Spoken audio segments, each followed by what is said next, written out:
Welcome to Trust the Journey. I'm Melanie Curtis. And I'm Jason Moletsky. Thank you, legit, for joining us today. Yeah, our mission is living and learning, laughing and loving together with you. We're here to grow and contribute through our practice of openness, honesty, vulnerability, humility, and trust, trusting the entire journey. Yeah, and on that journey, we often talk about plant medicines, psychedelics, and other avenues of healing. When we do, we are sharing for informational purposes only. We're not doctors or therapists, and we don't promote doing anything illegal. Inside us all, we have a deep, powerful knowing. We encourage curiosity, healing, and exploration of this consciousness. Damn straight.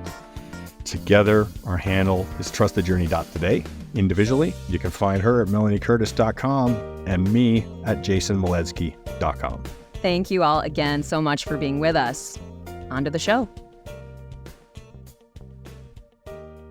We are beyond thrilled to welcome to the podcast today, Court Wing. A former pain sufferer, Court Wing is the founder and CEO of REMAP Therapeutics and a co-founder of the Psychedelics Pain Association. REMAP Therapeutics is devoted to the development of formal psychedelic rehabilitation sessions and cohesive best practices for many treatment-resistant chronic pain conditions. Court is an accomplished performance and pain professional with over 14 years of formal Ki-Aikido study and 30 years of experience in maximizing the athletic performance of his clients, helping countless individuals overcome injury to return to competition and daily life. He is a certified Z Health Master Trainer and was co-founder of CrossFit NYC.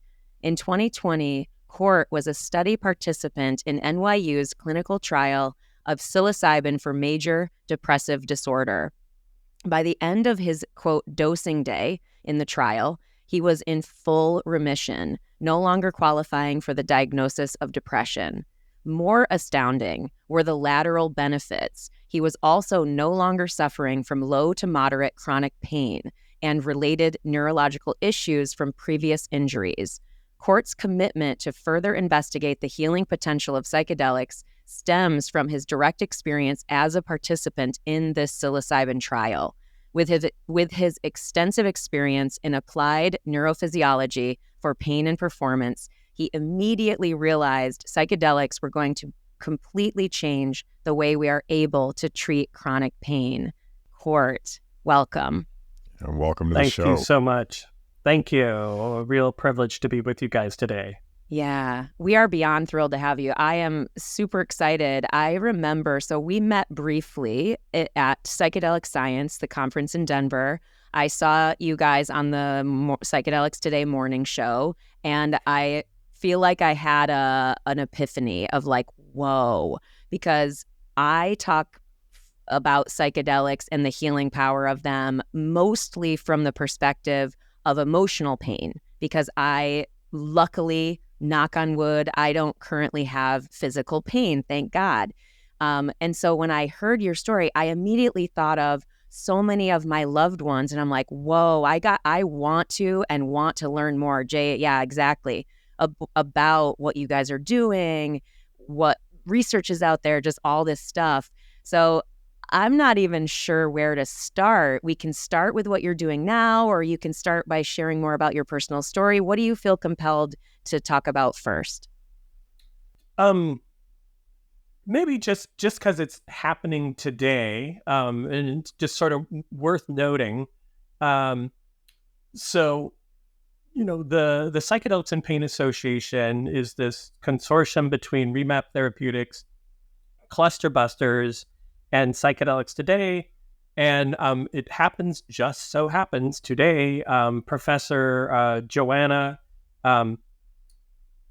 Kempner is Joanna Kempner is releasing her book on the history of cluster busters called Psychedelic Outlaws. And so they were the first organization to both innovate and then begin to advocate the use of psychedelics for treating chronic pain way back in the late 90s. And most of the modern era really has to acknowledge that they're ground zero for our contemporary studies on psychedelics and chronic pain. So cluster headaches are the most severe pain condition known to medical science. And so, the fact that they're able to use them and both abort their cluster attacks, interrupt their cluster cycles, and prophylactically delay, if not like completely stop for a few, their cluster cycles is, it's a pretty profound point of performance in showing that how effective these compounds are for treating all sorts of types of chronic pain on a physiological basis, besides the very rich interactions that happen psychologically and emotionally. Yeah, absolutely. Yeah, Jay, go ahead. Yeah, I'd love to jump in here. Interestingly, a very good friend of mine, somebody who's a very long time friend, was a sufferer of cluster headaches. And it happens to be the same person who eventually introduced me to DMT. And part of that was due to his research into botanicals as medicines to treat his cluster headaches. He became quite the botanist and used psilocybin to treat his cluster headaches we're talking for decades now. This is in the early 2000s, 2001, 2 area. And it is the only thing he was ever able to find to help treat them. And he told me that, that they call it suicide headaches. Yeah. Yes, they do. Yeah. Yeah. He explained it to me in depth about how they would just, feel like he just couldn't, it just the worst possible pain imaginable. And psilocybin being the only thing that had any effect. And it bears emphasis for most of us in the general populace, outside of these types of chronic pain, usually a type of chronic pain called central sensitization. We have absolutely no reference for it.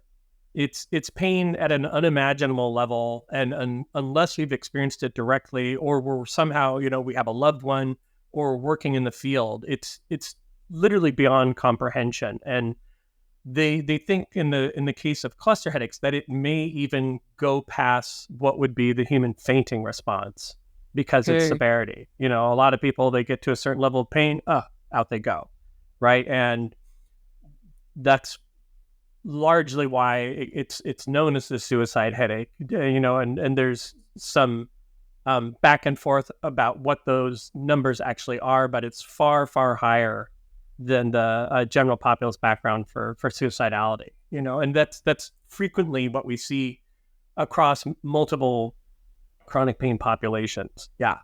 So. Yeah.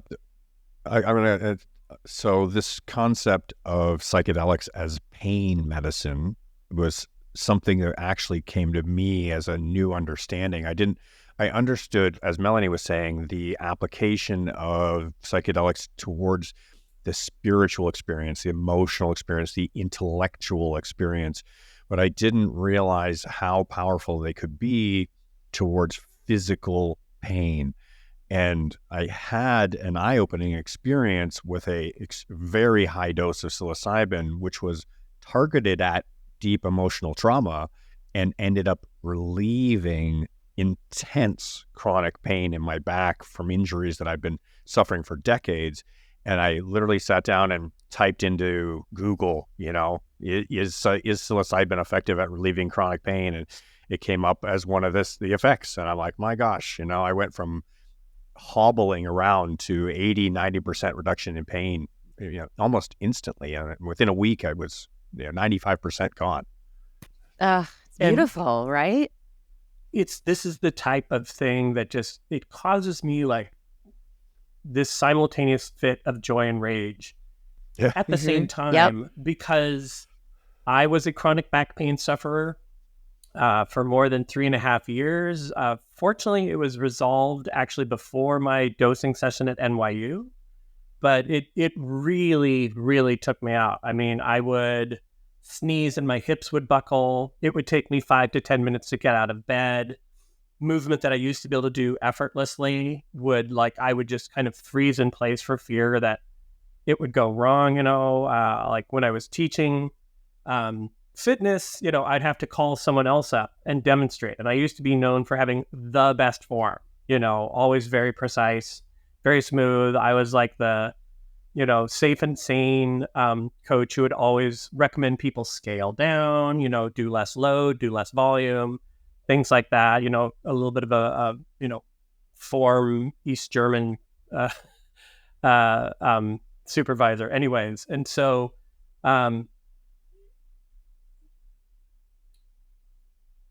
non-specific low back pain is in the same level as migraines, chronic regional pain syndrome, as well as things like phantom limb pain. These are all known as conditions of central sensitization, where if we look at the common definition for chronic pain, it's usually pain that is continuing to persist beyond the healing stage of 3 to now they're saying 6 months. And so there's all their tissue remodeling has done, all the inflammation should have gone down by then, and we look at all the things that can be happening with the low back, and there can be, I'm not saying that there can't be an injury or an inciting incident or something like that, but the fascinating thing about non-specific low back pain is that on some level, the central nervous system has increased in its gain of function towards noxious stimuli, and it becomes hypersensitized to it. And so the analogy that's kind of in fashion nowadays is when we're looking at this type of chronic pain, is that you've got an alarm system, a home burglar system, right? And the wind blows by, and the sensors on the window are tuned way too high, and they just automatically go off, right? But then it starts to get worse. Then you start to have short circuiting in the wiring between the sensor on the window and the home console. The fuzzy logic chip on the home console is got some type of default in its programming. And then somewhere between the home console and the network to the company that owns the burglar alarm system, they've got something going wrong with their mainframe, and there's also some default problem in the satellite network as well. So even though there's no actual burglar sneaking into your home, your body is responding exactly as if it had happened. And so this central sensitization, it's also often in the absence of a signal. So that becomes, in an evolutionary context, this existential threat. So like, say, a very simple example would be phantom limb pain, right? Phantom limb pain, we have limb loss.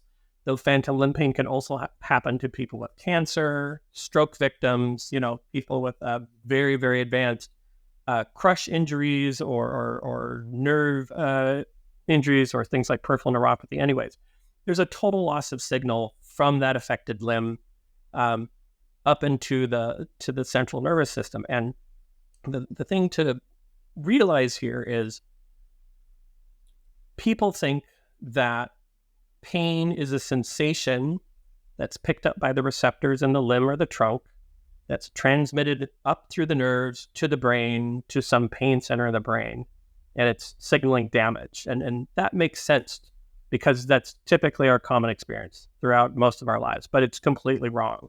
Pain isn't a sensation. It's actually a perception that's an output from the central nervous system that causes this ability to sense potential danger, sense potential threats in the environment. But it doesn't have to be an actual threat. It just has to be a potential threat. It doesn't have to be actual damage.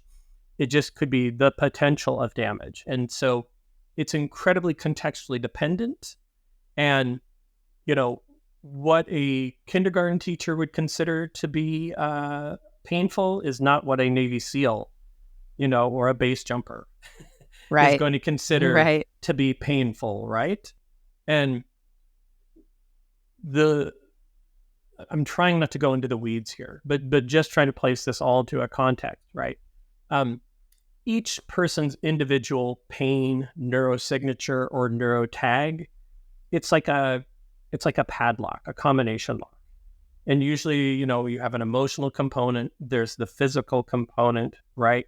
There's metabolic components, and there's how the nervous system is interpreting that pain. And much like, say, depression or PTSD, you have a repeated output of the brain that has become entrenched. At one point, it was incredibly important and a rich adaptation to survive whatever challenging circumstance was going on in our lives at that time.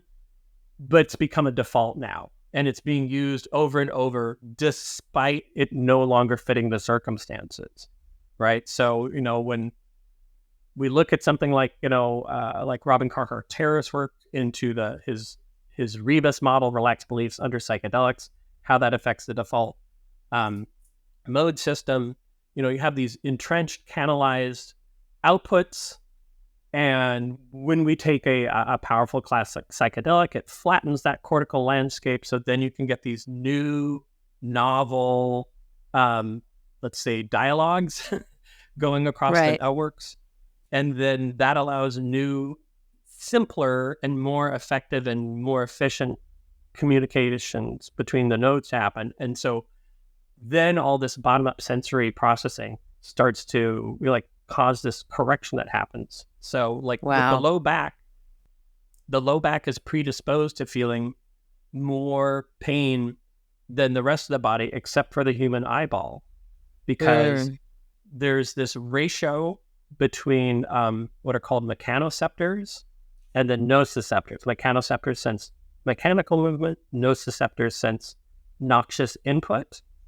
And typically when we're moving, the most important of those inputs is the mechanoception, because you have to know where you're moving, have to know how you're coordinating, in order to, once again, kind of evade threats in the environment. I know I'm going on at length here. I'm sorry. That's okay. No. And usually they're typically gating nociceptive input. So anything that's about movement, big, fat, fast nerve signals, real high priority for survival. And then noxious input, it's not pain yet, not till it reaches the brain, not till it gets, assessed and then updated and then compared to previous pain states. Then a pain perception comes out. But those are usually small and slow until you reach this certain gating effect where there's enough of that noxious input coming in where then it suppresses the mechanoception. So everywhere else in our body, it's much higher in favor of mechanoception versus nociception, except for two places, the eyeball and the low back. And the low back is more innervated by the sympathetic nervous system than it is by the parasympathetic nervous system, particularly towards the pelvic region, right? So we're getting down towards L4, L5, S1, right? Where a lot of people have that in their SI joint, very close to the pelvis. Also a lot of back pain is referred from solid organs. And so what's fascinating is that, there's a couple studies that are out there right now that are specifically around non-specific low back pain. So Boris Heifetz at Stanford with Joshua Woolley at UCSF. I believe there's another one just starting with David Yaden at Hopkins. I believe there's another one in Michigan. But when you hear how once again, this idea of contextual dependence on people's low back pain around typically emotional stressors or social stressors or something like that, or it can be obviously, when we look towards the PTSD community, you have these suppressed memories that once again, at one point were crucial for emotional survival, physical survival, and things like that. And then those start to come out. So, I just want to jump in, Court, for a second. One thing that in your sharing, clearly there is a growing, deepening understanding of the science around pain, and certainly now that these studies are emerging in how psychedelics treat this pain and the possibilities and whatnot. And I think that too is important, simply to be planting the seed for people who are suffering, that there might be, maybe it'll work, maybe it won't, we don't know, right? It's not like we can predict the future, but the fact that we're planting a seed of possibility gives, I imagine, people some kind of hope, which is pretty cool, pretty exciting. And before we go back into the science, I want to sort of shift gears for a second and go back to your story, because obviously I'm just talking about our touch points. We recently actually got to say hello and spend some time and meet each other at Horizons in New York City, which was wonderful. What I think is kind of fun and delightful about that is, and I'm thinking also about your collaboration with Psychedelics Today and the Pain Association, and we will talk about that more later on. But about how Joe, I was like, hey, who should I connect with when I go to Horizons? Anybody who'd point me to? And he's like, Court Wing for sure. And I was like, oh my God, I have had it on my list since Psychedelic Science to write you and invite you on the show. And so it finally motivated me to do that. I hadn't been able to find you at the conference. And at the very, very end, the last speaker is over. I'm talking to some other friends and you walk over. And I'm like, get over here. Like, right? Where I'm going with this story is the universe, delivering us things that we need. And you have a very compelling story about how you were a participant in the psilocybin study at NYU. And I'm very curious, how did you find that study? Like, what was your path to it? How did you get into it? Because I'm sure people are curious about that also. And also, please feel free to expand on your experience in the study as well. Sure. It's funny. Usually I'm told I go on about that stuff too long. And so we've been refining it down for a number of years. Okay. Let's see where to start. Here we go. Okay. So in the 90s, I was a live-in apprentice studying Ki-Aikido in Seattle, Washington. So I grew up in Seattle. You know, I was part of the grunge scene before it was the grunge scene, like seeing Nirvana literally in basement clubs for $6 and thinking we had the biggest secret in the world. And spending close to, typically 6 hours a day in the dojo, right? And then the chief instructor of the United States moved back to Seattle. And I started, doing it even more and went from like 3 days a week to 5 days a week, and eventually just moved in with him to be his, apprentice. And so that was one half of my life, or let's say 3/4. But simultaneously to that, I was also initially learning about these previous eras of psychedelics and psychedelic research, right? And in the 90s, you were learning that? In the 90s. So really the late 80s is when it started, because Amazing. I had my very first psychedelic experience when I was 2 weeks after I turned 21. Someone I knew that was a contemporary of Timothy Leary's group down in California said, hey, why don't you read about these things? And this is also... you're into consciousness. I see you training. I know you're off. Like I was going off at the same time and meditating at this Zendo in the morning at 5:30, and then training in Aikido all day, and then making coffee the rest of the time. But this is also when Terrence McKenna first was appearing, and I was like working at this what is arguably the best video store, and I'm without zero hyperbole, arguably the best video store in the United States, Scarecrow Video. I mean, like, they've hosted film festivals. There's directors from all over the world that come there. The most impossible to get films at Scarecrow Video. Anyways, so I started watching every Terrence McKenna video I could watch, right? Awesome. And, I used to do an impersonation of him, all of that, because I also come from this background in acting. Like, I went to a performance high school that was, well noted for that. Roosevelt High School, where like a lot of the people from Pearl Jam and other bands come from. But I'm also alcoholic. So, I've got 20 plus years of sobriety now. And so there's this conflict at the time where, I'm getting very, very drunk, and Japanese martial culture, frankly, encourages a lot of drinking. But you're supposed to still be able to wake up and hit the mat as if nothing happened. And I was just horribly terrible at that. This will all make sense in a second, I swear.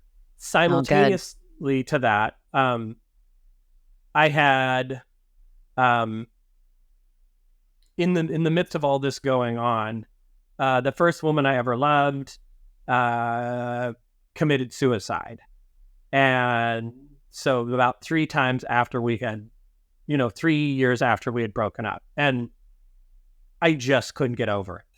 Like, just a wet, sloppy mess of just like unremitting grief.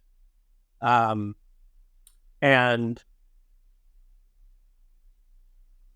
in the midst of that, this is all connecting here. In the midst of all that, I got, after like about a 10-year hiatus from like a very intensive acting practice, I got back into acting because I needed to find a job. And I got into this acting program at Seattle Central Community College with Dr. Tanya Pettiford-Waits. And she had an incredibly unique approach to acting that was based on ritual poetic drama from the African continuum, where you're literally doing shamanic journeys to revisit these moments in your typically childhood and kind of processing those events and then bringing that into sound and movement on your text. And then that's informing how you would act, right? So all sorts of, how it goes, unprocessed grief and trauma comes bubbling out. But at least now it's like, it's not passively happening on a couch somewhere. It's actually being done within community. She always emphasized that, within a community, within a social justice context. And then kind of revisiting how various cultures interact, some of the things that were lost in the African diaspora to kind of the Western mindset. And I was already familiar with a lot of this shamanic stuff because I was into Robert Anton Wilson. It was a weird time. So the 90s were a real treasure trove. Anyways, but because of all this, I had to kind of flee Seattle, and one teacher was very intent on getting me away from another teacher. I'll just say that. Felt that the relationship had gotten too calcified. And so I ended up moving to New York and got into an acting program. This is all going to make sense. There, SUNY We're Purchase. a long-form show, so we have time. No problem. You've given me license, so I'm going for it. We're sorry, listeners. Just kidding. Very, very intense. And so, but in the middle of all that, it was like, I couldn't drink the way I drank anymore, right? I couldn't drink the way I drank anymore. So I couldn't do this maintenance level drinking. It's like I had to be up at 7:30 in the morning doing like 2.5 hours of yoga. And then, very intensive scene work for the rest of the day, and then rehearsals at night, and then just doing it over and over again, almost like it was a medical residency. So I had to stop drinking abruptly. And then that led to me, going into a 12-step program. And, I graduated somewhere in the middle of all of that, and ended up deciding I absolutely did not want to be a waiter ever again or a barista. And because of my background, and I had just started training in this weird thing called kettlebells, which led to CrossFit, the closest place to learn kettlebells by my mom's house was the very first CrossFit affiliate Wow. in the United States, CrossFit North. And then, so I moved down into the city, co-founded the very first CrossFit affiliate in all of New York, one of the first 15 in the world, and started to kind of slowly move up through that. So everything in my life looked great for a while, right? Met the woman I'm currently married to, doing all these, attending 12-step meetings and things like that, teaching, getting in publications, having some high-end clients, but all that glitters is not gold. So here it all comes, right? Our first son was born, and he had a formula allergy. My wife couldn't nurse at work. So because of my job, I'm watching him during the day and then teaching at night, and I'm carrying him on the front and wearing all my stuff on the back, and he doesn't sleep all night long. So I because of this allergy, I start to slowly devolve. And meanwhile, I'm trying to train too hard. And I'm not putting in any recovery time. And really the sleep deprivation, I just want to say, and this fits into the story as well, it did a number on me. I thought I knew what my bottom was from my alcoholism. I really thought, and I thought it was all in my back, in my past. Like I was an active member of this 12-step program. And I'm slowly losing my sanity, and my temper is just going through the roof. And that's because at work, my ex-business partner was committing a Ponzi scheme. It's in the New York Times, and I'm in a constant panic. And because of all that, and the legal fees it placed on our company, I had this huge debt suddenly appear, and I'd been saving up all my pay stopped. Money I'd been saving for the IRS suddenly had to go towards paying for my lifestyle, just for rent and things like that. And eventually I had to sell my position in that company, when he went off to jail, and then it was not a place I could stay anymore. And simultaneous to that, my best friend in the world, Kirk McLeod, was the head security advisor to the UN, and he had hired me to develop a training program for UN close diplomatic security. We had put that out and everything, but then he got colon cancer at the age of 41. Had to get this radical surgery, removing his entire GI tract. Hired me to help him rehab from that, right? Which he did, but then 6 months later died, and I'm going through insane back pain during this whole period, right? Like I'd trained too hard and I'm trying to fix it. And I was the guy literally known for helping other people get out of chronic pain, right? So I started training in this system called Z Health, which is applied neurophysiology, using at the time, which were considered very advanced, very radical approaches to treating pain through visual and vestibular inputs, doing nerve mobilization, all of this. And so all of that collapsed. All of that started just collapsing like in 2014. And I was using everything that I knew, and I wasn't lacking in knowledge, resources, or networks, but nothing made the pain go away. I was facing this existential crisis at work. My mental health was absolutely cratering despite being sober, Right. despite going to meetings and doing my step work and working with sponsees, having sponsors, doing all the things you're supposed to be doing, right? Yep. And I had completely written off ever being able to do psychedelics again, despite the fact that the first time I did them, one of the most profoundly impactful experiences in my entire life, utterly formative. Which right? so many people say about their experiences. Yep. And the person I did them with was an experienced navigator, like took me through very classic set and setting procedures. Did lots of preparation, lots of integration. Wonderful. He had actually foreseen the alcoholism coming, Mm-hmm. and because of my early patterns, and he thought maybe he could head him off at the past intervention, but so fast forward, you are in major mental health challenges despite doing all the right, quote unquote, right things.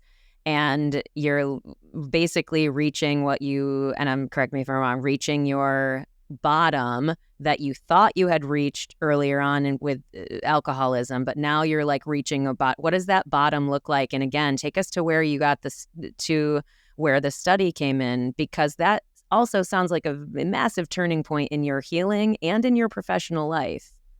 So constant panic, nearly constant panic, receiving daily targeted harassment from a malignant narcissist, and usually in that dynamic, there's always, when we look out in other places, right, other contexts, but when we see there's a malignant narcissist or a sociopath, there's usually an allied team around them that's only fostering that. So,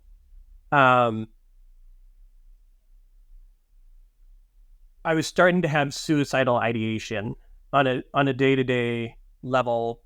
I'm losing my temper with my two incredibly small children, right? Like completely blameless, losing it in a way that was just like completely antithetical to like my beliefs, my values, and it is terrifying. So in the background to all this, I left the company. My friend had died. I had named my second son after him, right? So this is Kirk MacLeod of the UN. And because of my advanced certifications in applied neurophysiology, I'm following the neuroscience that's out there. And I had never completely, totally, utterly let go of what had happened to me with the psychedelics, right? I don't talk about it in the 12-step program because people just instantly start scolding you.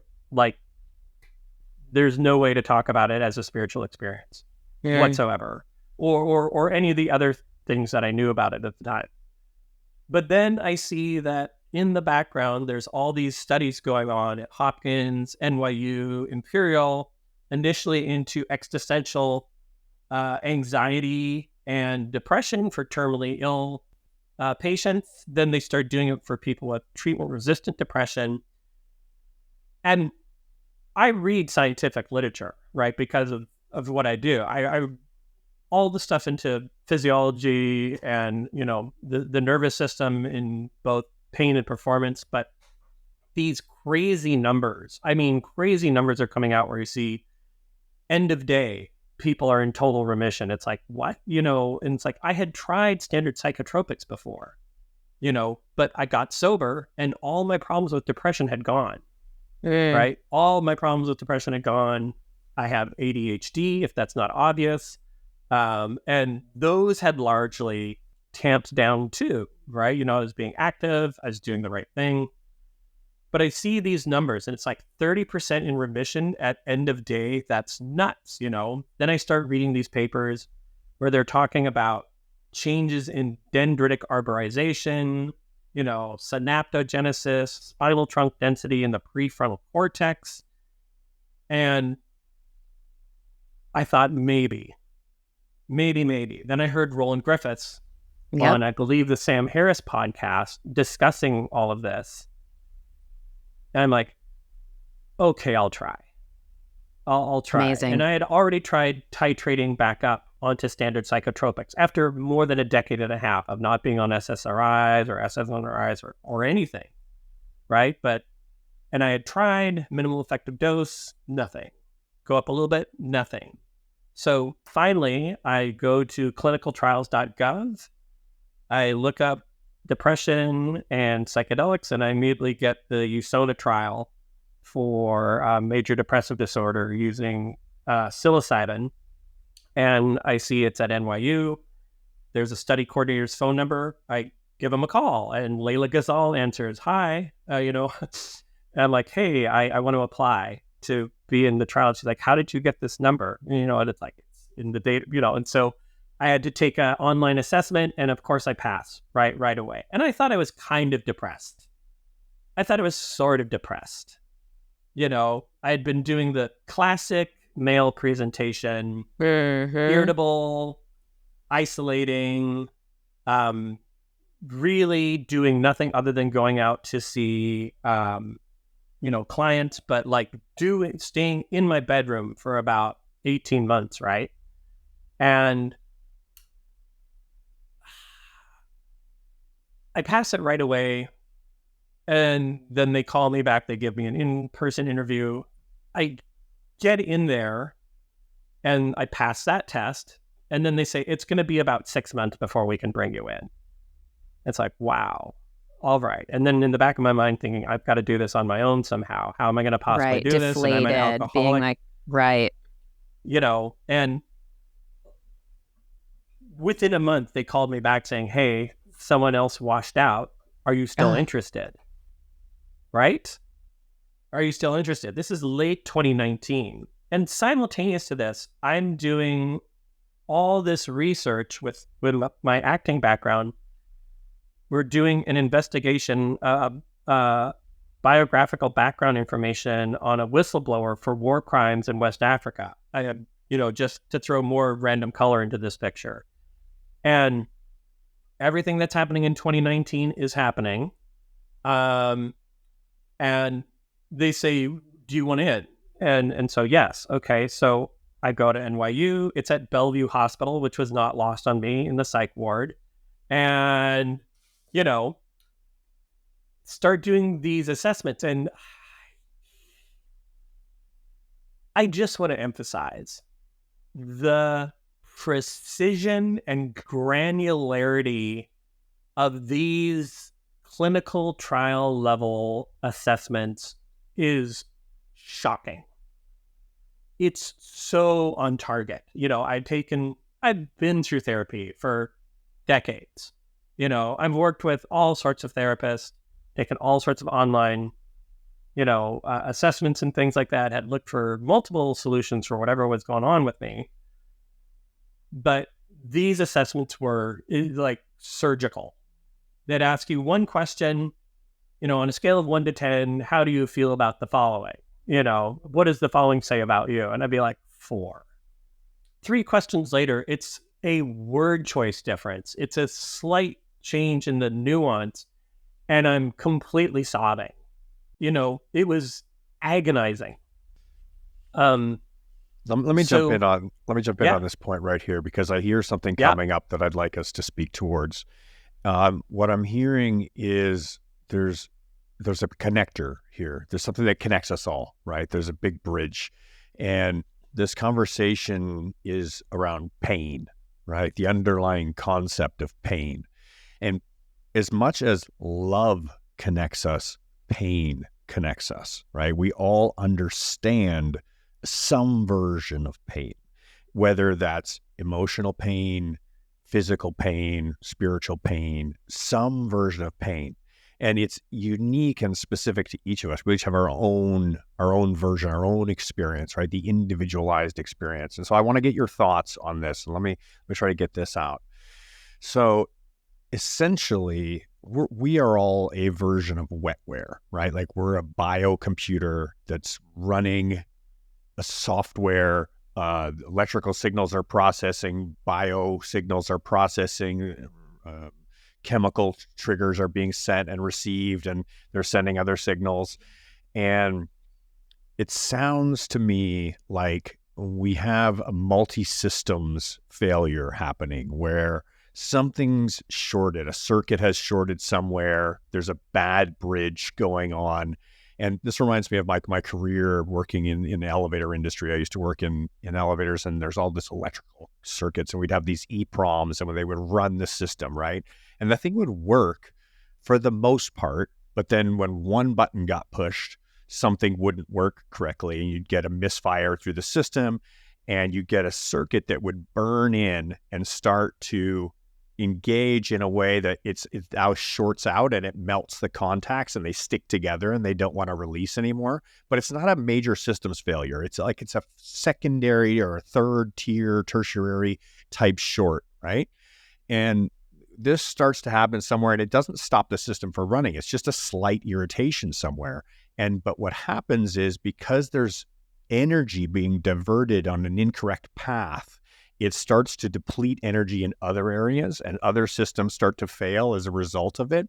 And so we get this kind of, low-level faults through our mental, spiritual, physical, emotional bodies, right? And eventually what we need to do is go back in and flash the system. We need to go back in and flash the EEPROM and wipe all the circuits fresh again. And we need to light everything up as if it has no programming and say, okay, where do we really want these circuits to be working at? And so I want to get your thoughts on how this psilocybin is doing this for you, or has done this for you, and how it works for others scientifically, because I know for myself and my own journey, this is what has occurred. It's like it lights up the nervous system. These pain pathways that have been shorted and bridged where they shouldn't be closed contacts all the time are stuck closed, and somehow it lets them open, and new neural pathways are able to regenerate, or synapses are able to generate as a result. The sponsor of today's episode is Great Spirit Farm. Yes. Love having Great Spirit Farm with us, and specifically their ayahuasca microdose tincture. It is a natural MAOI antidepressant and anti-anxiety. Great Spirit Farm describes the feeling as a warm hug. It can help you access deep creativity, flow, intuition, and improve vivid dream recall, which actually has totally been my experience. So what is exactly in the bottle is the ayahuasca vine itself. So this is a tincture extraction, double extraction tincture that contains the Banisteriopsis caapi vine. Now, the particular vine that this has been extracted from has been growing in Florida now for over 25 years. And the ayahuasca vine does not contain DMT, so that makes this tincture 100% legal in all 50 states. Yeah, Great Spirit Farm recommends starting with 1 to 3 dropperfuls and increasing your dose gradually from there until you feel the effects. There are no known contradictions with antidepressants, and always check with your doctor and only take as directed. And what's really great about what Great Spirit Farm is doing is they're making sure that 10% of all the sales are returned to the Shipibo tribe, honoring the medicine's indigenous roots with active reciprocity. Now, if you want to try this tincture out for yourself, you can go to the website that is ayadose.com, AYADOSE.com, and you can enter our discount code TTJ10 to get 10% off your order. Again, that's ayadose.com and all caps TTJ10 to get 10% off your order.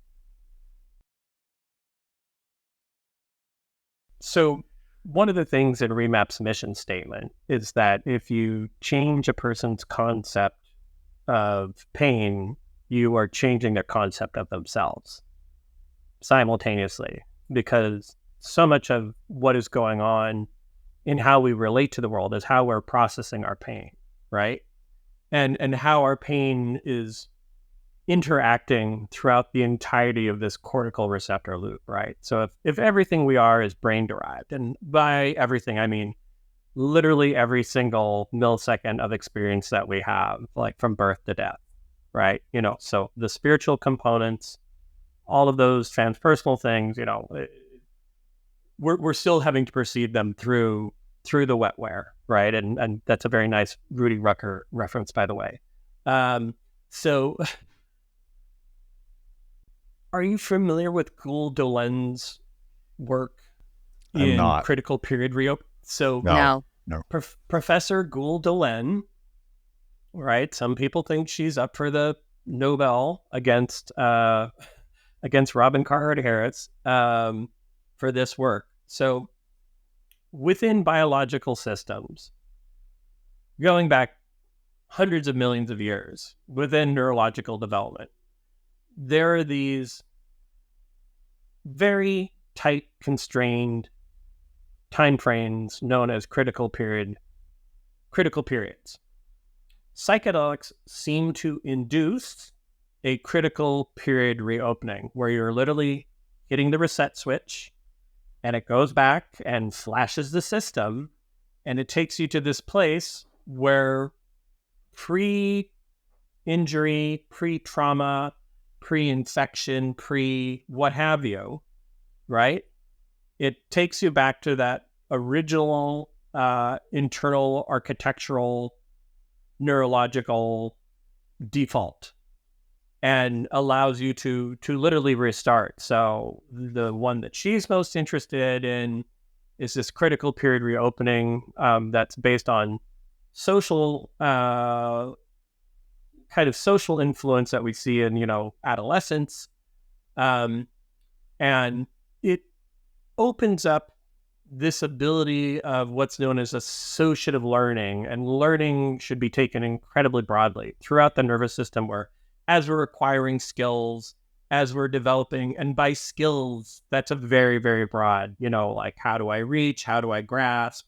How do I navigate this street in this different culture where they like to walk on the left instead of the right? And, they look this way, but they don't look that way. And when we talk, we get this close.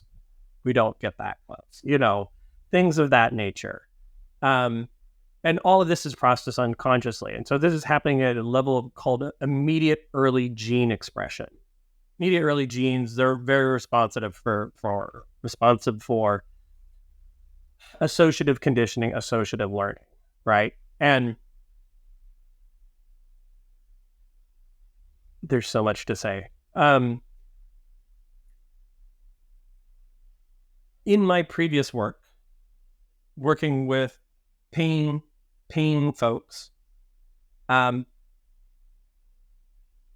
I said, pain is generally perception, but in some ways, so is performance. And if you have these entrenched, or circuits that have been fused, right? Fused circuits, right? You don't have a whole lot of options for how to respond. Any signal comes in is going to go out on that fused circuit, right? So there's something known as aphaptic transmission and ectopic transmission anyways, just keep that in mind, where it's a very limited number of responses. And when we look at the person who is depressed, when we look at someone with PTSD, when you look at someone with chronic low back pain, right? This is where we start getting into transdiagnostic effects.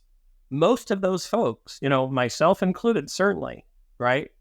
You will see atrophy through the prefrontal cortex. There is this, so when we look at a nerve and we look at there's the cell body, there's the axon, and there's the dendrites at the end, right? Like the branches of a tree, or if you invert it, it's the roots in the earth. Anyways, we'll see this type of atrophy in the branches, atrophy in the number of leaves, atrophy in how thick the branches or the trunks are, right? And that can be due to pain, that can be due to any of these psychiatric conditions we've mentioned. But when you take psychedelics, we'll see this, what's known as dendritic arborization, where they flower, they spring out, they become much bushier. That increases the amount of connections that they can make. It's not actually growing new nerves, but the vitality of the nerves that are there. We'll see, like, if you look at Alex Kwan's lab up at, forgive me if this is the wrong school, Harvard, or is it Yale? I'm sorry, guys. Within, they've done in vivo, right? So imaging the mouse brain directly within 24 hours, 10% growth, improvement in growth there, right? Wow. And we also know that psychedelics are profoundly anti-inflammatory, right? So when we look at this like elevator that's working hard, and you've got few circuits, that means some of these circuits, as you said, are also carrying way more load than they normally would because they have to redirect around the injured parts. And so inflammation is this kind of response that way. It's normal within the human healing pattern. But when once again becomes maladaptive and ongoing, then it's burning out the system and only causing more damage. So psychedelics, they're not just immunosuppressive the way corticosteroids would be, where it's just plunging inflammation in general, regardless of what's going on with the rest of the system and decreasing it way past its baseline. Psychedelics are like homeostatic autoregulators, where it brings it back down to what your normal baseline should be and not lower. So when we look at some of the studies out there around healthy normals, right, it's like they'll check their immune response, or they'll check their inflammatory response. Oh, it doesn't change that much. You know why? That's because they're homeostatic autoregulators, versus you do it with people that are pathological, people with severe depression or people with chronic low back pain or something. Then we'll see this big change in those biomarkers, right? C-reactive protein or something like that. Things that are like clear, or TNF alpha. These are clear biomarkers demonstrating like big changes in inflammation. So I've done it again. Where are we? Somewhere in this story. It's like, so you injected about like that we're moving towards this common point. And how it actually functions scientifically, but also where it took you, because we know that part of your story, just even from your bio, that you had the multitude of effects. You went into a study for a depressive disorder and a depressive experience in time in your life, and you came out with that healed and the other effects on your physical pain, which I imagine, and correct me if I'm wrong, redirected your career. Because I'm very curious about okay, tell us what happened. Did you just come out of it and you suddenly were just, whoa, my physical pain is gone? And then you were like, holy shit balls, my brain is exploding. I'm like the emoji. You're shaking your head no. And then you decide, I'm super passionate about this thing, so I got to go after it. Doesn't sound like that's the story, but tell us, how did that happen? So it's both and, right? So finally, just speeding up. So it's March 5th, 2020, and it's my dosing day, right?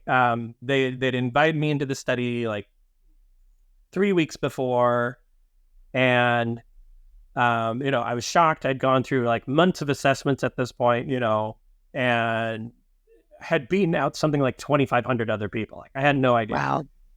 And when they finally accepted me, they said, look, we promise, this is the lead PI.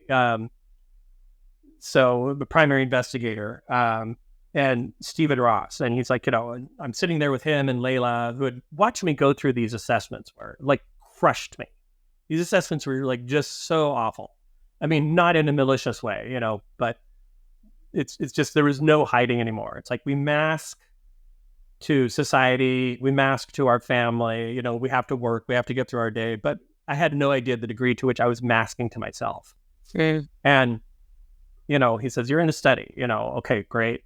So don't worry, if you get the placebo, we've got other things we can direct you towards. But hopefully, if you get the actual substance, we'll get some good results. And I'm like, well, we'll see. And it was the first time I was kind of openly cynical to him. Have you ever seen the meme where there's a study group going on and there's a group of like half a dozen that are dancing in a circle, and there's two or three that are sitting on the side, and they're like, I think we got the placebo. Yes. I think we got the placebo. And it was like that. I mean, it honestly was. But I said to him, we'll see. And he suddenly goes from PI to like experienced clinician. He's like, what's behind that cord? I'm just like, I start sobbing, right? And I'm like trying not to hope. Yeah. I'm trying not to hope because so much had like not worked before, and I'm hoping for just a little relief. Maybe this will work better than the like now non-active psychoactive. So it's March 5th. I go in, we do an intention setting ceremony. And very specifically, I asked for 3, I said, okay, I'm really clear here. Like, if this is actually causing neurological structural changes where we're seeing this dendritic reorganization and everything, like if it's really restoring all of this prefrontal cortex atrophy and all this network dysfunction, I want that. Like, I want that. And I want essentially to hit reset on my entire life, right? I want everything. I want to start over. I want to do over right now. And we do this intention setting ceremony, and then I do this little Shinto ritual that I've done ever since my Aikido days, that like before I'm about to do some big endeavor, it's this little incantation, which is sort of for clearing any stagnant energy, whatever is currently existing, just out it goes, back into circulation. Do I believe this? I don't know, but I've always done it, right? So Yeah. I do that. I followed up with some of the prayers I'd learned in my 12-step group that I'd always done very diligently. And, I lay down within a half hour. So this goes back to the placebo cartoon. Within a half hour, I'm staring intently at the back of my hands. And then I kind of languidly roll over to one of I have 2 facilitators. I roll towards them and I don't think I'm randomized. Right. So the procedure is like, you put on these headphones, they play this soundtrack, specifically scheduled soundtrack. There you go. And it's a good one. And you put on this eye mask, and the admonition is, to the degree you can, I know you're going to want to talk, but try to go inside. And it starts off, and it's this very, very intensive, kaleidoscopic. And I just want to stress, I was not psychedelically naive. It had been almost a quarter of a century, but I was not psychedelically naive. I had actually met Terence McKenna. I owned all of his books. I wasn't psychedelically naive, but I just never thought this was on the table ever again because of the alcoholism, right? And I had already left at that point, going to my 12-step group, because it was actually making things worse. I had zero desire to drink. It had saved my life and all that, but I couldn't handle the group dynamics anymore. I'd come out of there feeling worse than I had. To keep it short.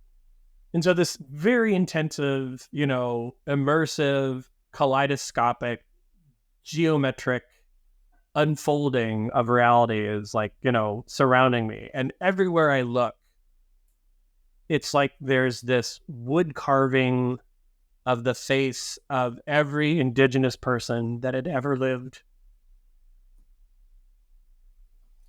in the Americas, holding a bowl towards me saying, it's okay, the medicine's safe, you can take it. And it's not as if I didn't know that,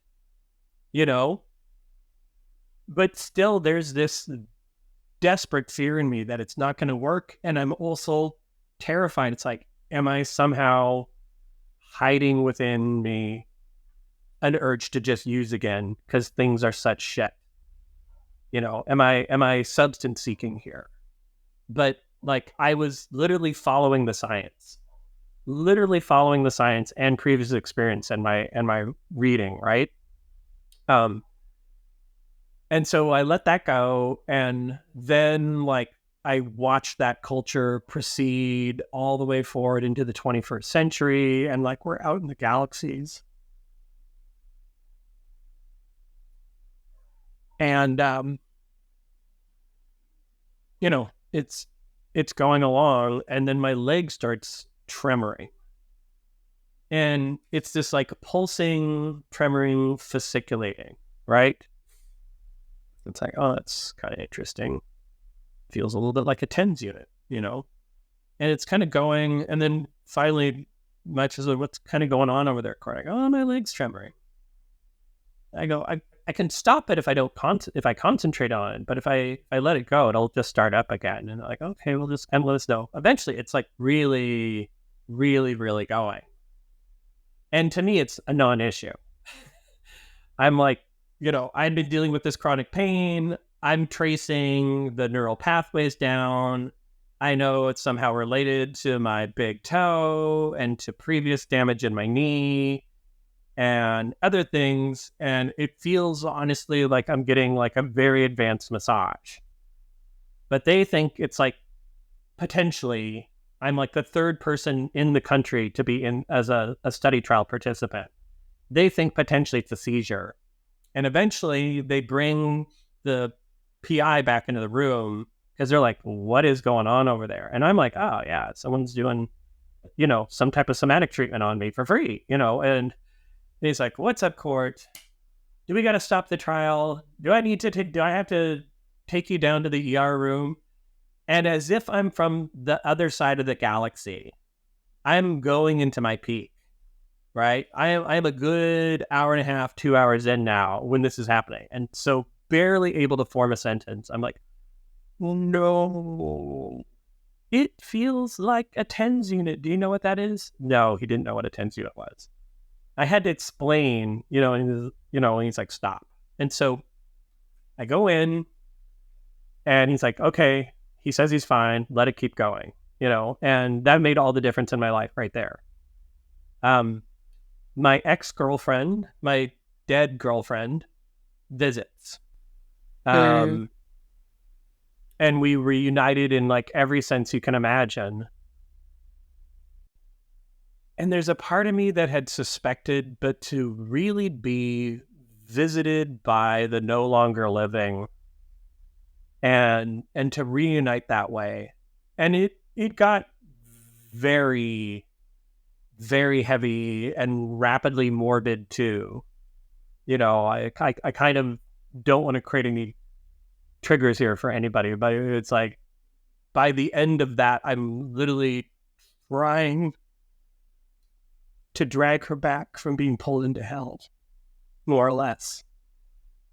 And so that ends. Finally, I come down and I'm calmly sitting there, and one of the facilitators, he's trying to be sly, but I saw with my eyes. He was watching me and he's like, so how do feel, right? And I just did this automatic, without reflexively, I just say fine, or good. No, I said good. And then I did this kind of reflexive scan though, like this self-validation of what I just said. And I realized all at once, the depression was completely gone. Wow. It wasn't just sort of gone. I wasn't just kind of feeling better. It felt like it had been surgically excised from my body. Or if like somehow there had been this excavation into this interior continent I had never seen before.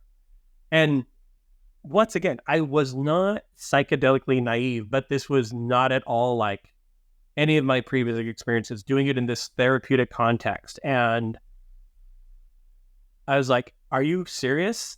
That fast? It's gone that fucking fast? And they're like, we'll see. And like, I've been in remission ever since. But like, Yeah, I want to speak to this particular pain because you brought up depression a few times, and having been somebody who suffered with chronic depression much of my life, I can have my own personal experience related to that. But I want to speak to it in a sense that relates to some of your experience, because I'm sure that our audience is going to relate to this. And I want to speak to it with reference to the alcohol. So okay, we know that alcohol is an addictive substance, right? It inherently has addictive qualities to it. It's not that the person consuming it has addictive qualities. The substance has addictive qualities. And alcohol is a depressant, but it is marketed as a medicine, right? It's marketed in our society, and it's weaponized as a medicine, right? So it's profound through our culture. And it's one of the first medicines that we're handed as an adult that says, you're an adult now, you can handle this medicine, right? But the medicine has these highly addictive qualities, and it's a depressant, right? And now depression as a form of emotional pain, right? So we're feeling some kind of emotional pain and suffering, and we're handed a medicine that's been weaponized which actually at first numbs the pain that we're feeling, the emotional pain that we're feeling, but then begins to amplify it and begins to accentuate it. And with that comes a sense of shame and blame that we point at ourselves in relationship to our need for more of that medicine to help to deal with our own sense of depression, our own pain. And if we're able to break the cycle like you did, like Melanie has, like I have, if we're able to step out of the cycle of addiction and recognize it for what it is and put it aside, it can be very, very scary to open ourselves up to another medicine which is not weaponized, which is offered to us to offer some of the same healing capacities that alcohol has originally been offered us as, this is going to help you with your pain. This is going to help you with your suffering. This is going to help you to break free of the thought loops that we are unconsciously stuck in, right? And so I want to applaud you, first of all, for being willing to open yourself up to a new medicine, because it does set this stage for others to go, well, maybe I could try something and I don't have to be so fearful, especially people in remission, because I have spoken to many people who said, yeah, I'm in remission. I don't want to risk anything. But the thing about psilocybin is it doesn't have these addictive qualities, and it's not suppressing and it's subduing, it's opening and expansive. So it's this love versus fear or pain. Fear or pain is constricting and resisting. Love is expansive and accepting. And I want to bring this back around to a key point here, and then I'll hand the mic back. A couple episodes ago, we had on some wonderful speakers, Eric and Megan Alden, and they spoke about how under severe stress, the way that the brain economizes and the way that the brain chemistry and function works is because the brain's very expensive, right? It's a very expensive organ. Right. And it's using so much of our energy that if we have circuits that are not working correctly, or that have had these shorted contacts, or like they're stuck in loops and patterns, we're going to shut those parts of our brain down, and we're going to move into these more core parts. And I talk about like the frontal cortex shutting down or deprioritizing and moving more into like the reptilian brain, the amygdala, these core concepts of fight or flight, and how we're constantly in a state of stress and reaction. That the psilocybin's actually helping us to move out of that part of our brain into our forebrain and into this higher reasoning, bigger potential for things to expand and allow the kinds of experiences where we might even let somebody in the room to talk about our pain, right? So what I want to hand back to you here is, how do you feel that psilocybin set the stage for you to essentially open your heart, physically open your brain to being, thinking, and feeling about things that have been shut down, like the pain of this loss, the pain of you're losing your loved one? How did that open that up for you? It's complex, right? Because my grief had been, and so you would know from this interview, but usually when I would talk about any of this, I would instantly get choked up and verklempt. And that's how it was like throughout the entirety of my drinking as well. Just lost in this, overwhelming like tsunami of grief around the loss of this woman, right? And in some ways, I think when we get sober, or we go into recovery, or we're processing a substance abuse disorder or something like that, there's so much emphasis on kind of getting back to being right-sized and, kind of recovering your day-to-day functionality and things like that. Well, there's a lot of talk around, doing inventories and processing things and not running away from this emotional stuff anymore. People are usually very, very eager to get back to like their daily life.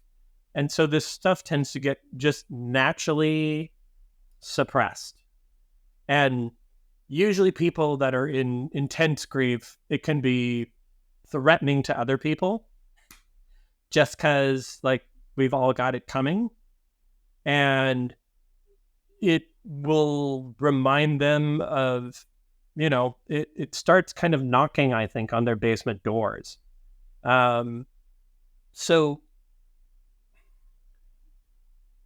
the other thing is, I know when we look at work by people like Bessel van der Kolk, where they talk about the body keeps the score, that this idea, this is a very prevalent idea, and I'm not prevalent idea. I'm not putting it down. I'm just saying I don't think it's the only one, that pain that's happening in the body isn't always the sublimation of a psychological trauma, because the thing to remember is it's a cortical receptor loop. It's not a one-way track. It's going around and around and around. And if you have a loss of signal from somewhere, so my leg gets cut off, that changes the part of the brain that used to get that signal. And in many ways, grief is a type of social phantom limb pain. Right. You have, we're running, speaking of wetware, we're running a simulation right now. Each and every one of us is running a simulation of reality. Our brain is modeling reality based on predictive processing. We're seeing these things. These objects are real. I can touch this, I'm not like, in the matrix here, but it is our own matrix of our surrounding environment in predicting threats. And when someone is in our lives that has this huge, huge, huge emotional, spiritual, value to us, and then they're suddenly gone, you still have a model of them up there. Any one of us that have someone that we deeply love, we can start chatting to them right now, and it's not hard for us to picture them. They But become if part of our they're default mode network. Yeah. that's right, Yeah, but if yeah. they're no longer there in all sorts of contexts, but in an evolutionary context, they were part of our resource network, like our deepest, closest resource network. Now they're gone, and so in depression, in PTSD, in cluster headaches, right? Like depression and pain are bidirectional. One leads to the other, and the other can lead to the first. And they can then become this self-reinforcing loop. And we're talking actual physical changes in the tissue, Yeah. right? So yeah, Cor, I want to also jump in too, because this might be dovetailing to where I want to go, and I want to be mindful of your time and all that stuff. We do want to know, with the Pain Association, with REMAP Therapeutics, with Cluster Busters, with the work that you're doing now, what are your goals? Where are you going with these organizations? Like, not necessarily like the closing, how can people find you and support you, but tell us more about these organizations that you created, the work you're doing, and the goals that you have with them. So the day after my dosing session, right, I'm lying there on my bed and I'm in total remission. But then I realized I'm now also in total remission from low to moderate chronic pain that I'd had for 5+ years. Like I had led an incredibly active life, opened the first CrossFit in New York, was a live-in apprentice for the chief instructor in the United States, kettlebells, all that. Like my body had been through a bunch, but it's completely gone. And suddenly I'm able to do one-legged squats again, like no problem. And it clearly wasn't just psychological at that point.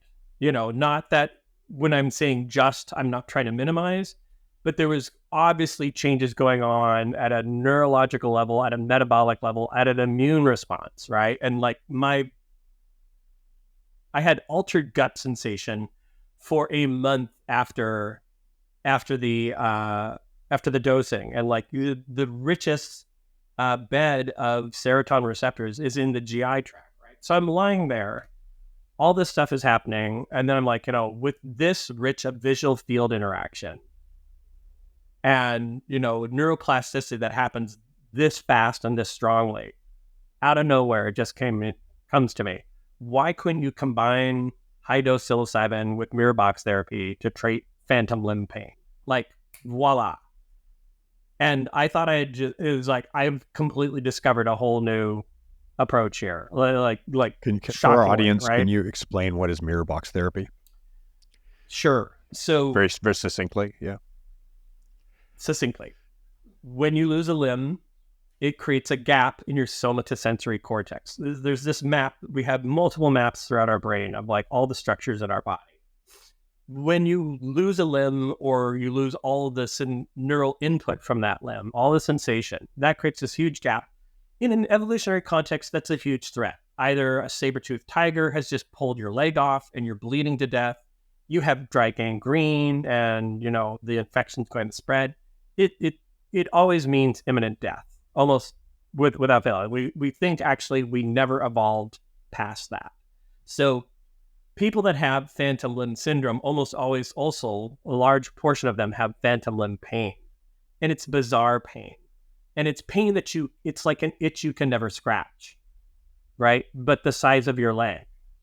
And so mirror box therapy is where you take like a door mirror from a bathroom, you put it over the stump of the residual limb, and you reflect the remaining limb and look back at it. And because visual input is so high in the cortical hierarchy, its input is enough to instantly suppress pain, right? Because when you look at the reflected image, you see the missing limb. And so your brain's like, it's not gone anymore. There's a whole process where you have to do it over time. You have to do it with something called graded motor imagery, a very slow introduction, increasing in intensity. But so I've seen a demonstration of this where the demonstrator puts a mirror up and they like cover part of the rubber hand, and they put a rubber hand out, and just intense. The hammer, right? Yeah, they hit the hand with a hammer, and people freak out because their brain thinks that their hand is being hit by the hammer, even though it's a rubber hand on the table, but it's where their hand should be. That's exactly right. Yeah. So it's like that's how powerful your visual field is, but it takes a long time for it to be sticky. And psychedelics are an impact booster for neuroplasticity. Okay. So I was like, you should do this. Instantly, I started telling the researchers, like instantly, started harassing them. This is going to completely change the face of how chronic pain is treated. And they're like, what are you talking about? You're just some traitor, and it's like, no, listen to me, And so I know how that must have come across. And then NYC shuts down for the pandemic 10 days later. Literally, we go into quarantine. I'm inside with my 2 young boys. Wow. 24/7 because school shuts down everything, right? And within 2 weeks, I find a study from 1962 by Kuromaru in Japan showing low-dose LSD and phantom limb pain. And like 70% of them are in remission by the end of their first dose, right? And they're also talking about how movement makes a difference. And movement, we know, is this like part of predictive processing for correcting errors like pain. And still, I think I've found something uniquely special with the mirror box therapy. So I'm kind of keeping that to myself. But then 2 months later, Dr. Joel Castellanos at University of California, San Diego, with the Psychedelic Health and Research Initiative, published their landmark work, Chronic Pain and Psychedelics, a review and proposed mechanism of action, covering all the studies that had ever been done into psychedelics and chronic pain. And buried within that review paper is the case study from 2018 by V.S. Ramachandran, the inventor of mirror box therapy, and Albert Lin, a man who had lost his limb in a car accident, had intractable phantom limb pain, and then ended up combining high dose psilocybin with mirror box therapy. And it was like this moment of like the sky opening up and literally saying, you got it right, and of course someone Amazing. else, of And course that someone else took would come up with you this. that took you to creating these organizations. And That's exactly right. yeah. So that's how I ended up. So right from there, because I had this background in using, neurological inputs to modify pain outputs, and I was aware of the science. Like the thing is, these work together. The neuroimaging revolution that's created the modern psychedelic renaissance is also the same neuroimaging revolution that's led to this modern renaissance. We're going through a golden era of pain science right now. Yeah. And you look at the ones that work for psychedelics, it's the same ones that works for pain. So I started REMAP Therapeutics. We had the very first course online for integrating psychedelics with chronic pain. And then I rapidly hooked up with Cluster Busters and Psychedelics Today. And then we went on to found the Psychedelics Pain Association. So our primary mission is advocating for the advancement of research and access of psychedelics to chronic pain patients, right? And Dr. Castellanos is now REMAP Therapeutics Chief Scientific Officer. Amazing. We just published the very first case study of MDMA combined with psilocybin to treat long COVID just last week. And we're working on, REMAP Therapeutics. We offer our own retreats. So last year we worked with a 25 plus year veteran who had 20 years of chronic regional pain syndrome, was running out of options, and used the REMAP protocol on her, much in the same way I had used it on myself, more or less, and was into remission from 20 years of pain for more than 8.5 months. So it's fantastic. It's something that's coming. Like the NIH just released a notice of funding opportunity last month for investigating $22 million for studies investigating senior adults, chronic pain, and psychedelics. So this is literally all I have done for the last 4+ years. Absolutely amazing. There was a point in my life where my medicine cabinet had everything under the sun: hydrocodone, oxycodone, Percocets, huge bottles of ibuprofen, Tylenol, aspirin, tramadol, methocarbamol. You just name, like, just the stack Flexeril. Like, what else could I possibly take to help manage pain? And I'm really just so happy to say right now is that I don't have a medicine cabinet anymore. I don't have a medicine cabinet. I have cold therapy. I have heat. I have elevation and rest. I have exercise and stretching. I have a fantastic diet, and I have regular psilocybin and ayahuasca ceremonial use to help address the underlying emotional pains that are oftentimes the causations. And when I do have a physical injury, like I rolled my ankle really bad recently and it was highly inflamed, I don't have to take anything anymore. I can manage these as a career athlete, a 50-plus-year-old career athlete like yourself, somebody who's been around the horn. I know it inside and out. I broke my pelvis. And they told me at some point, when did you break your pelvis? I know how to manage pain, right?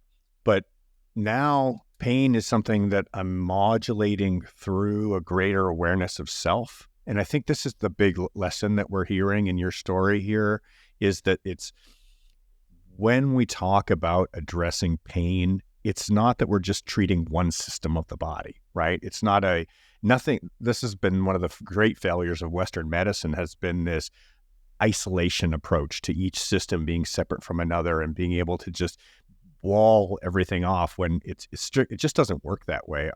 Our systems are completely designed to be entangled and to work integratively, where our emotional body, our intellectual body, our mental body, and our spiritual body. And I'm not afraid to use the word spiritual and transpersonal, whatever word people want to use. But for me, spiritual is the one that sits in my heart.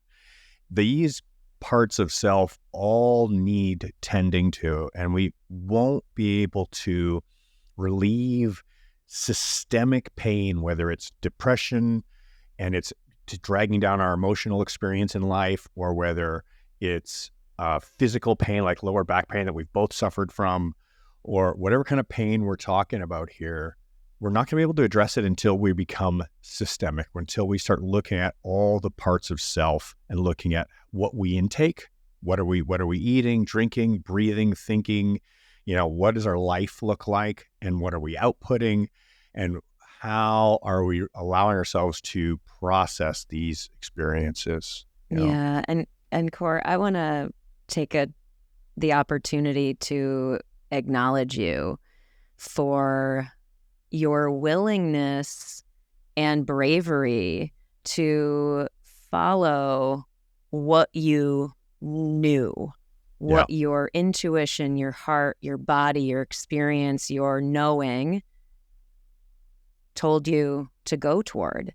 I acknowledge you for showing up in a space like this and being like, oh God, here's this long story. I don't really know how to tell it, but here we go. That makes a difference, my friend. Like, seriously, thank you for showing up, for trusting us to hold space for you to share, to uplift your story so that other people can access these possibilities for themselves. I really, really think that matters a huge deal, because like you said, who am I? I'm just some trainer, whatever you were thinking, right? But you said that didn't stop you from going toward this. And now the difference that you're making for so many people and the research that you're helping uplift and all of that stuff, I just want to say thank you truly for showing up the way that you do.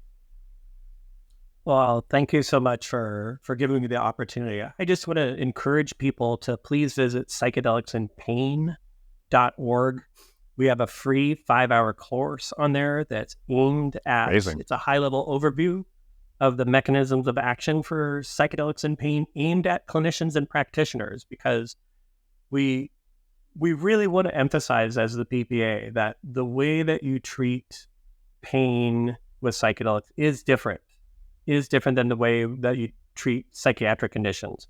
There is a very close relationship to them, but the way that you approach someone who's like polypharma with like comorbid diseases and has been, told for the last 60 years that psychedelics are going to make you suicidal or scramble your brain, and that this is what's going to help you deal with that peripheral neuropathy that's keeping you awake every single night, that's hard to reach out. And so we have that course available. I'll also just point out one last thing. Yeah, please. So most classic psychedelics are acting on a specific serotonin receptor, the 5-HT2A receptor, right? Serotonin has 14 different receptors, but the one that psychedelics where we're getting our experience from, that's happening at 5-HT2A. 5-HT2A is the only receptor that still has what's called descending inhibition, the ability for your brain to inhibit pain signals or noxious signals coming out. It's the only one that works past nerve damage. So all the others, if a nerve is severed, that descending inhibition stops at that nerve severance, except for 5-HT2A, that has persisting descending inhibition past nerve damage. Wow. So there is so many effects that come out of psychedelics just in of themselves.